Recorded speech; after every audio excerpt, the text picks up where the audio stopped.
오늘도 찾아오셔서 감사합니다. 여러분은 인간이 신이 될 수 있다 생각하시나요?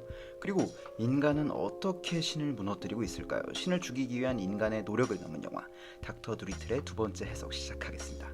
전편은 여러분을 설득하기 위해 서론이 많이 길어졌지만 여기까지 와주신 여러분을 믿고 오늘은 해석부터 내려받겠습니다. 릴리는 바로 아담의 첫 번째 아내 릴리트를 상징합니다. 드리틀은 용에게 가기 위해 아내 릴리의 배를 타고 릴리의 보물지도를 따라 에덴 동산으로 향합니다. 사실상 드리틀의 모험은 본래 릴리의 모험이었던 것이죠.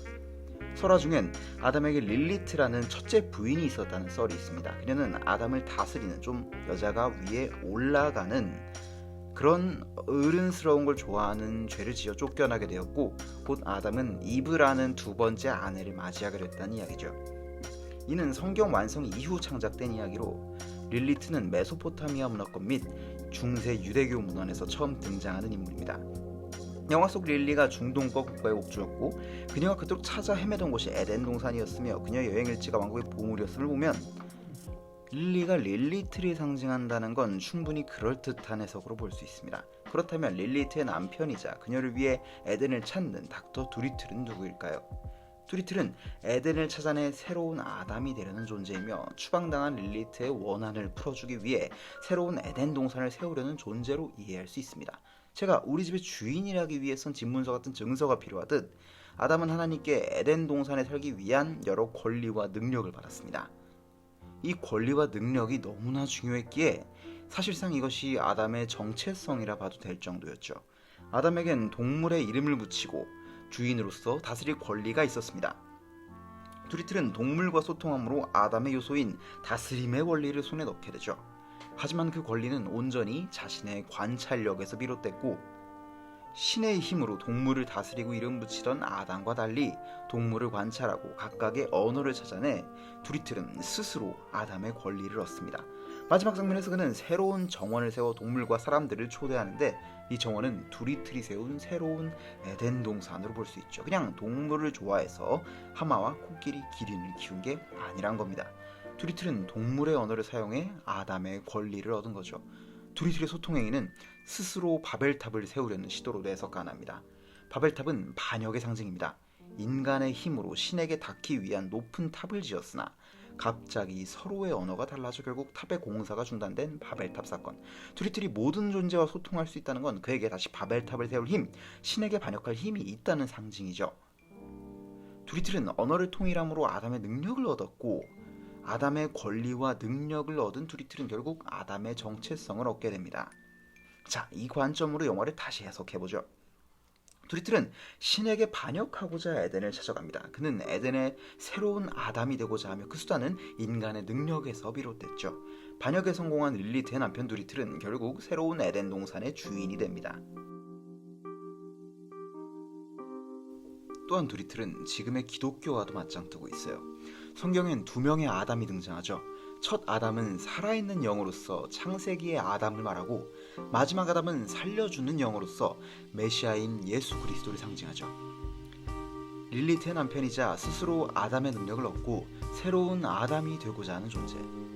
닥터 드리틀은 새로운 아담이 되어 예수를 향해 세상은 내가 구한다, 꺼져라 임마하고 소리치는 겁니다.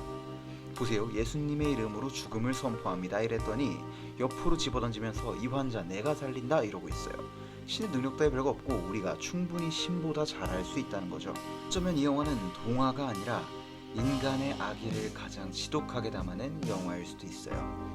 여러분도 아시다시피 진짜 무서운 건 계란을 집어던지는 안티팬이 아니에요. 같은 편인 척하면서 옆에서 이미지를 박살내버리는 지능적 안티죠. 예수님의 기적들은 다양한 의미가 담겨 있습니다. 대표적으로 치유의 은사가 있죠. 예수님은 맹인을 눈뜨게 하고 귀신 들린 자를 낫게 하셔서 생명과 죄를 관장하는 권위가 있음을 나타내셨죠. 귀신 들린 자는 사탄의 힘으로 수십 개의 쇠사슬을 끊어내는 등 물리적으로 불가능한 행동들을 보여줍니다. 그러나 예수님은 그 속에 사탄을 쫓아내 죄를 다스릴 권세가 있음을 증명하셨죠. 예수님은 생명과 죄를 관장하고 사탄을 다스릴 능력이 있으십니다. 닥터 드리틀 역시 여왕과 동물을 치료하며 동물들의 정신적 문제를 해결해주죠. 자신의 정원에서 동물을 치유하는 엔딩의 모습은 자신이 세운 새로운 에덴 동산에서 예수와 같은 존재가 됐음을 보여주는 겁니다. 이는 치유의 기적을 의술로 력화시키며 귀신 들린 자를 정신병자로 역화시킨 매우 영리한 조롱입니다. 아까 보셨듯 에덴 열매를 얻은 직후의 장면에서 이 조롱은 더 명백히 드러났죠. 신을 깔아뭉개고 인간의 힘으로 구원을 얻겠다는 것.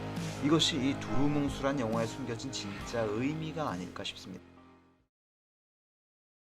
인간이 신이 될 수 있는 가장 쉬운 방법이 뭘까요? 바로 불로불사죠. 에덴 열매란 영생, 즉 이 땅의 구원을 가져오기 위한 인간의 노력을 상징합니다. 우린 이 에덴 열매를 선악과라고 생각하기 쉬운데 사실 성경엔 선악을 알게 하는 선악과와 영원한 생명을 주는 생명과 두 개의 열매가 등장합니다. 그렇다면 에덴 열매란 둘 중 어떤 열매일까요? 에덴 열매엔 두 가지 규칙이 있죠. 첫 번째, 먹은 이는 모든 병이 낫는다. 두 번째, 그 효과는 일시 기간에만 나타난다. 이를 통해 그들이 먹은 열매는 아담과 하와가 먹지 못한 생명 열매라고 볼 수 있습니다. 즉 닥터 드리틀은 에덴 동산에 돌아가 인간이 아직 얻지 못한 생명과를 얻어 신이 되고자 하는 내용의 영화입니다. 아마 그 방법은 과학일 텐데 여기까지 설명하면 너무 복잡하니 넘어가겠습니다. 일식이 끝나기 전에 열매를 먹어야 한다는 것도 같은 맥락이죠. 역사적으로 일식은 신이 사라진 시간으로 여겨졌습니다. 일식이 끝나기 전에 에덴 열매를 먹어야 했던 것도 신이 보고 있는 동안 그의 보물을 훔칠 수는 없었기 때문이죠. 우리가 그저 나른하게 보았던 이 영화는 인간의 지혜로 신의 권위에 도전하며 사탄과 손을 잡고 신의 눈을 피해 인간을 신으로 만들고자 하는 메시지를 담고 있었습니다. 전 그래서 이 영화 너무 재밌게 봤습니다. 쿠엔틴 타란티노를 뛰어넘는 욕설과 액션이 난무하니 도저히 눈을 뗄 수 없더라고요. 자, 오늘 이야기는 여기서 마치고 다음엔 우리는 왜 조커를 사랑하는가에 대한 이야기로 돌아오도록 하겠습니다. 그럼 두근두근한 기대와 구독, 알림 설정 부탁드리며 여기까지 임원이었습니다. 감사합니다.